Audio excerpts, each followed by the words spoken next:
Kas atsitiko? Tau neturėjo daug progų, bet nežinau, realizavo savo progas, šį varčius ir tas ir atsitiko, mes neįmušę tavo. Kolonas būtų įmušęs, manau, galbūt ir kita linkmė pakrypė. Tave dėl ko pakeitė? Nežinau. Čia buvo toks taktinis įmanymas? Nežinau, sunku pasakydama. Ginčytinas momentas galėjo būti skiriamas 11 metrų baudinys į tavo vartus? Sunku pasakyti, man labai gerai nesimatė iš to šono, reiktų gal vaizdo įrašą pasižiūrėti. Dabar, manau, reiktų vaizdo įrašą pasižiūrėti, dabar negaliu tikrai pasakyti. Ką treneris sakė, po rungtynių kalbėtas Rūbinį? Nieko daug nekalbėjom, patylėjom gal daug, neaptarinėjom taip iš karto varžybų, manau. Gal bus koks susiejimas ir aptarsim varžybas, sekančias stovyklas prieš kitas varžybas. 3 taškai per 2 rungtynes, kaip atrodo? Gerai? Manau, tikrai gerai. Gruzinus apsilošėm, lygioj kovojo prieš italus.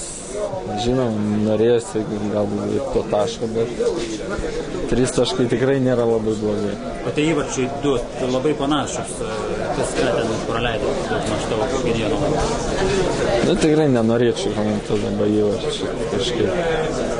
Bet su Filipu Inzaghi tarsi susitvarkė, galima sakyti, kad įvarčiai buvo netikėti. Abudu tolimi šūviai tokie. Tai galiu pasakyti, labai daug progų ir neturėjo, tai 2 smūgiai, 2 įvarčiai. Tai parodo meistriškumą gal tokį italų. 2 smūgis iššovė, įmušė ir viskas, to užteko. Kaip šiaip žaidžiant savo čempionatus vaizdas aikštėje atrodė? Tai žaisdamas, tai galbūt tai nežiūri, ar tai pasaulio čempionai, ar ne prieš varžybas, tik tai išeidamas į aikštę, taip nusiteikia kaip prieš pasaulio čempionus aikštę, kovoja kaip ir su kiekvienu nusiteikimas toks pat. Jeigu palygintume Neapolį ir galbūt Neapolė daugiau tokio kovingumo kovos buvo. Matot, sunku lyginti, per pirmą kėlinį praleidom 2 įvarčius, toks žaidimas visai kitoks antrame kėlinyje. Jie irgi daugiau nebėjo atakuoti, daugiau valdė kamuolį.